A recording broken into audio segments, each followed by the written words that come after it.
Segundo, proceso medio sintético. Hay circunstancias en las cuales uno puede tomarse tiempo, postergar, dar un respiro a la situación, generar un impas para que se pueda trabajar. Y la materia de la que se va a discernir no es tan grave, pero es importante. Entonces nos pide un proceso de discernimiento medio sintético. Sintético porque no profundiza demasiado, más bien apunta a la síntesis. Puede ser, por ejemplo, conflictos de relación humana a resolver, que no apuntan, digamos, a una ruptura, o sí, por ejemplo, conflictos conyugales, donde la pareja no llegan por sí mismos a una solución, a una salida, y entonces necesitan el intercambio y la confrontación con un tercero. Opciones transitorias que uno toma en la vida: voy a dejar mi casa y me voy a mudar, me quiero cambiar a otro lugar. Eso tiene una cantidad de implicancias, aunque no nos parezca, aunque pensemos simplemente es un traslado de vivienda y se terminó. No, genera todo un cambio en muchas cosas. O la administración de bienes, voy a dejar mi trabajo, o no sé, voy a cambiar mi forma, mi estilo, mi rutina de vida, mi rutina de jornada, de semana y de mes. Quiero hacer un ajuste, ¿se acuerdan cuando habíamos hablado en la primera parte, no? Entonces, el proceso. El proceso son las 4 palabras claves que ustedes ya conocen. ¿Qué es? ¿Cómo se manifiesta?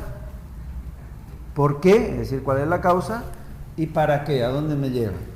Son las 4 preguntas claves que uno tiene que hacer frente a estas circunstancias, que es importante, pero no importantísima. Sin embargo, en las situaciones importantísimas también lo tienen que hacer, en cierta medida, ¿no? ¿Qué significa definir la situación?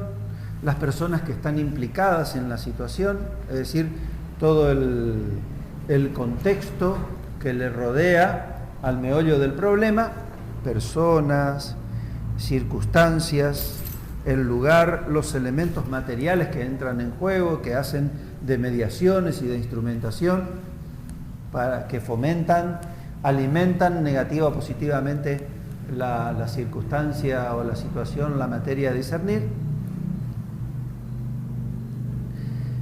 Por ejemplo, en un conflicto matrimonial, el fenómeno de la mediación de los hijos, la instrumentación de los hijos, que para muchas parejas, por ejemplo, los hijos suelen ser un instrumento de poder, que los utilizan para manipular a su pareja, ¿no es cierto?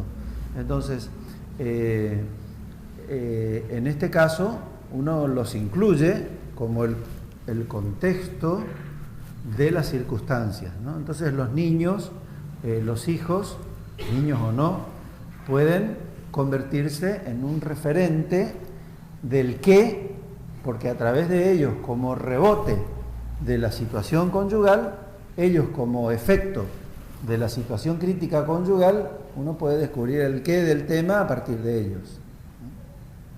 ¿Se entiende, no? Estoy hablando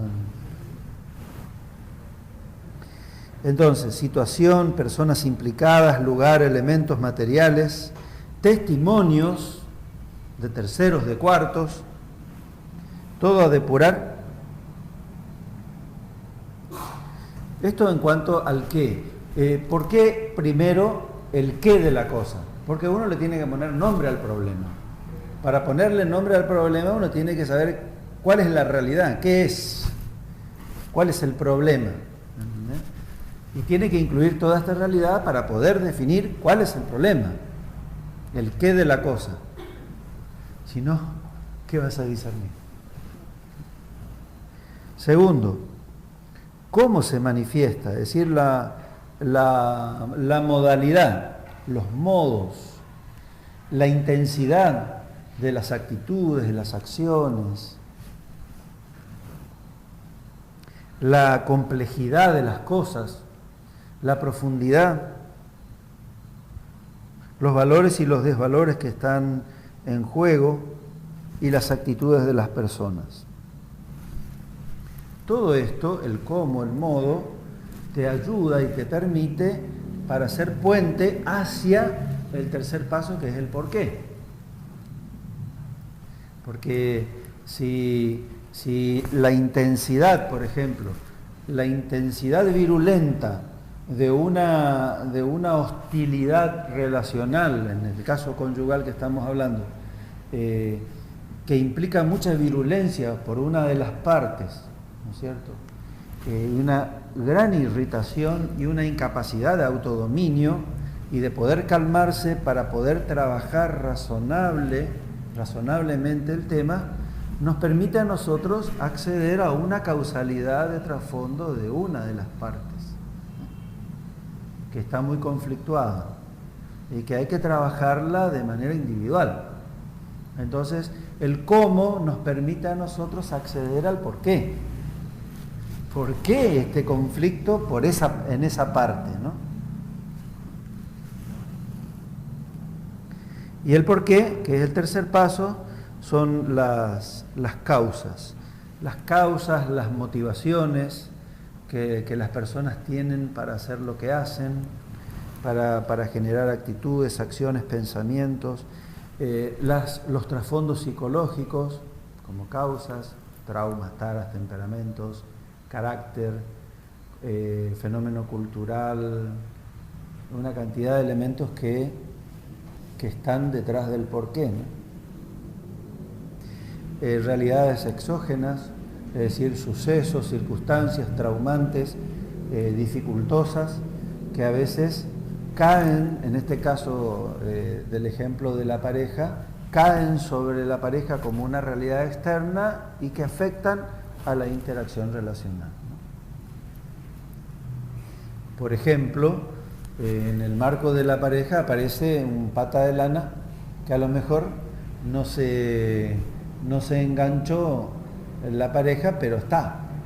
Y al estar es un fenómeno exógeno que afecta a la interacción relacional de la pareja, ¿no es cierto? ¿Para qué?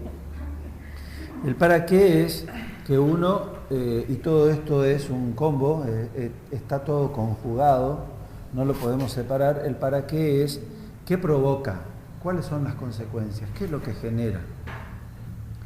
Genera división, genera enfermedad, puede generar distanciamiento. Las consecuencias, ¿hacia dónde apunta? ¿Alguna pregunta sobre esto? Y en función de las consecuencias uno hace una retrovisión de la situación y puede reelaborar de vuelta el porqué, inclusive el qué de la materia a discernir.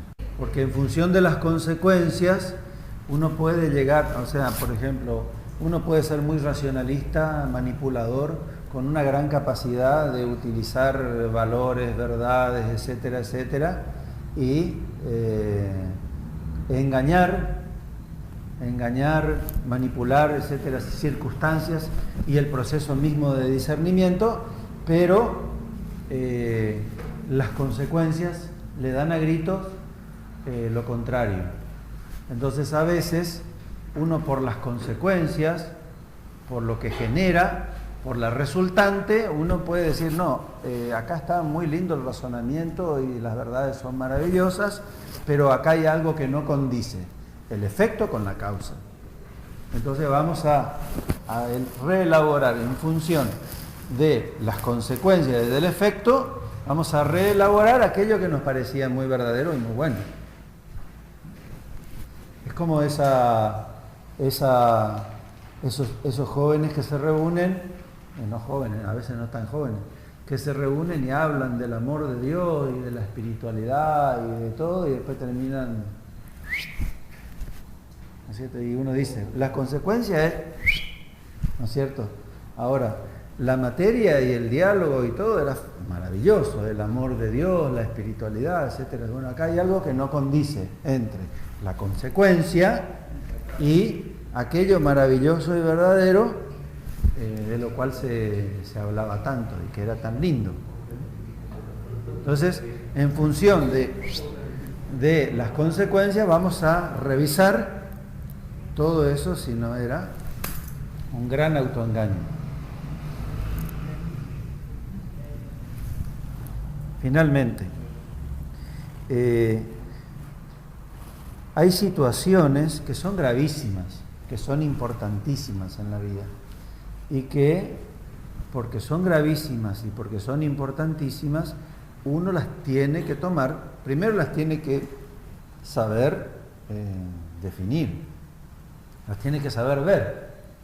Por ejemplo, una opción fundamental, ¿es algo accidental en la vida o no? Yo me voy a casar, voy a ser cura, voy a quedarme soltero. Es algo, bueno, sí que uno la puede tomar. Sí, me caso. Me gustó, me caso. No. Tiene que realmente hacer un proceso concienzudo, profundo, analítico de esa realidad para que su juicio sobre esa materia llegue realmente a la conciencia cierta. Y acá importa, en este tercer aspecto, que es profundo y analítico, y que la materia es gravísima e importantísima, exige por sí misma tratar de llegar a una conciencia cierta. ¿Se acuerdan lo que era una conciencia cierta? Es lo máximo a lo cual uno puede acceder en conciencia frente a una verdad. No agota la realidad de la verdad, pero sí agota mi percepción y mi elaboración y mi discernimiento y mi juicio de conciencia frente a esa realidad, que queda abierta, pero es a lo máximo a lo cual yo puedo llegar. Yo, en conciencia, que soy yo, que en conciencia voy a rendir cuenta a Dios, que es lo que me importa. De eso, no de lo que se me escapa, no de la gran conciencia de fulano, de su gran genio, no, de mi conciencia cierta, es lo que yo voy a rendir cuenta a Dios. Por lo tanto, tengo que tratar de llegar a esa conciencia cierta y decir, no puedo más, hasta acá llegué. Esto es lo máximo, pero siempre en el concepto de proceso. Nunca en el concepto de un juicio acabado, siempre abierto. ¿Por qué? Porque hoy puedo tener conciencia cierta de esta realidad, pero mañana, en otra etapa de mi vida o en otro periodo de mi vida, puedo evolucionar, crecer, madurar, y mi percepción de la realidad y de conciencia puede ser mucho más completa que la que tenía en su momento, ¿no? Pero sigue siendo válida, aunque el tiempo haya pasado. Aunque pase el tiempo y aunque yo haya madurado y cambiado, la conciencia cierta en su momento sigue siendo cierta, porque era en las circunstancias y en el trasfondo del sujeto fue la conciencia cierta a la que el sujeto llegó. Ahora puedo llegar a otra, pero esa es real y vale. Muy bien.